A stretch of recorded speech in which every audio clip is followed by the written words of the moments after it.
سلطان شمس الدین التمش بیٹھا ہے دربار میں, جاگ رہے ہیں نا آپ لوگ سب, کہیے صلی اللہ علیہ. بڑی غور سے سننے والی بات. ایک دن سلطان شمس الدین تمش دربار میں بیٹھا ہے, قاضی عدالت بھی بیٹھے ہیں, مقدمات سنے جا رہے ہیں. باہر سے رونے کی آواز آنے لگی, چیخنے چلانے کی. بی بی بیان کر رہی, کیا ہو گیا کیا ہو گیا. وہ ٹال لگے ہوتے تھے بادشاہوں کے, وہ بجنے لگے, زور ہونے لگا. بادشاہ نے کہا اس فریادی کو جلدی بلاؤ. وہ اندر عورت آئی تو چیخ چیخ کے رو رو کے اس نے اپنے کپڑے پھاڑ پھاڑ کے, برا حال, 2 مہینے کا بچہ. لوگ اس کی آہو زاری پر اس کی طرف متوجہ. بی بی کیا ہوا, پانی پلاؤ بٹھاؤ, یہ کیا ہو گیا. کہنے لگی لٹ گئی, عزت برباد ہو گئی, تباہ کر دی گئی. میں کیا ہوا. کہنے لگی بادشاہ ایک شخص میرا غیر شرعی خامند بنا, پھر مجھے حمل ہوا, پھر میری گود میں یہ بچہ ہے 2 مہینے کا.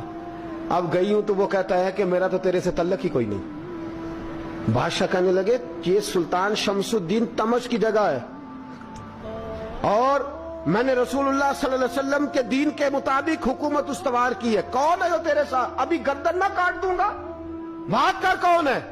کہنے لگی تو کچھ بھی نہیں کرے گا, کوئی کچھ نہیں کر سکتا. لوگ کلمے چھوڑ کے بیٹھ گئے, توجہ ادھر ہو گئی.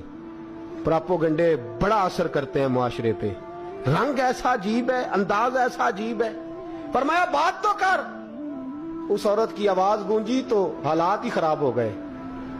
کہنے لگی بادشاہ حوصلہ پیدا کر سننے کا. کہا تو بات کر. کہنے لگی میرے گود میں جو بچہ ہے یہ قطب الدین بختیار کاکی کا ہے, یہ تیرے پیر کی ناجائز اولاد ہے. اٹھاؤ, پروفیسر سلیم چشتی نے پی ایچ ڈی کی ہے, وہ لکھ رہے ہیں اس واقعے کو. تیرے پیر کا ناجائز بچہ ہے. ہاتھ کانپنے لگے بادشاہ کے. کہنے لگے یا اللہ کبھی تو قیامت برپا کر دے تو معاملہ ٹھیک ہو جائے, میں تیری زبان کھینچ دوں گا تیری گر. تو نے بات کیسے کی. کہنے لگی میں نے کہا تھا نا تیرے اندر حوصلہ نہیں, میری عزت تار تار ہو گئی اور تو پیر بچا رہا ہے. اللہ اکبر. سلطان شمس الدین تمش آسمان کی طرف دیکھ کے کہنے لگے مولا مجھ مجرم کو جس کی برکت سے اٹھا کے تو نے مسجد میں پہنچایا, آج مجھے تو نے کس امتحان میں ڈال دیا. یہ کیا رنگ تو نے زندگی کا بنایا ہے. کہنے لگی بلا اسے, اڑاب گردن. اللہ اکبر. خواجہ قطب الدین بختیار کاکی, ذرا اس جگہ پہ اپنے آپ کو کھڑا کر کے دیکھ میرے دوست.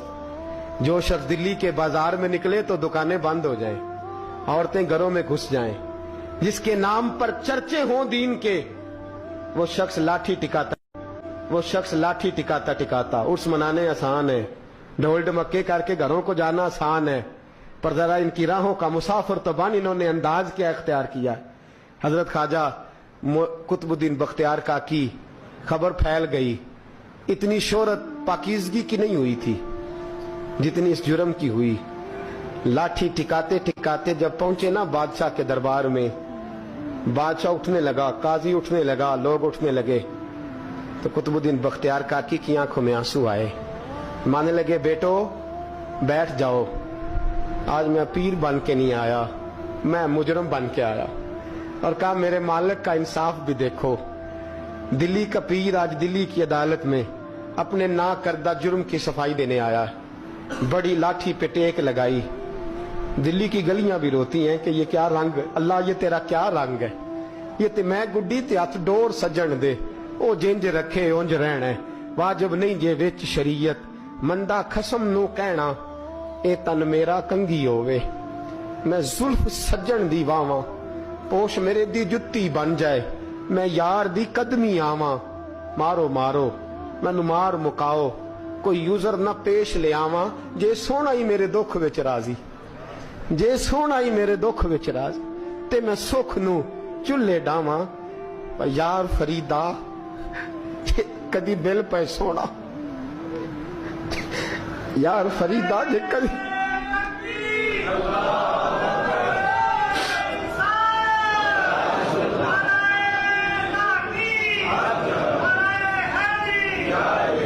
یہ کدی مل پہ سونا, بس انہوں رو رو حال سناواں.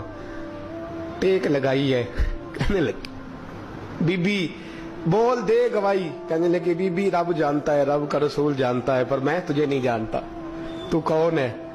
کہنے لگی اچھا وہ لوگوں کو بھیج کے تہجد کے بہانے پچھلے دروازے مجھے اندر بلانا, رب تیرا بھول جانا.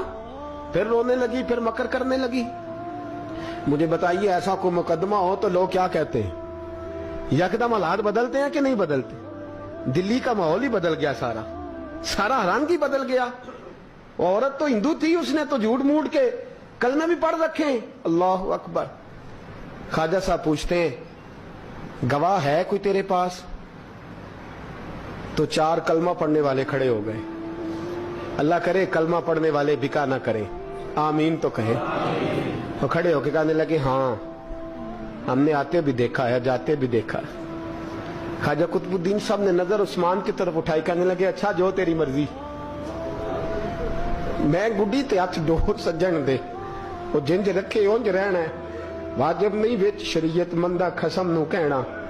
کہنے لگے سلطان یار ایک رات کی مہلت نہیں دے دیتا؟ میں سویرے سلطان بھی رو پڑا کہ پیر صاحب میں نوکر اور میں مولتے. اچھا حضور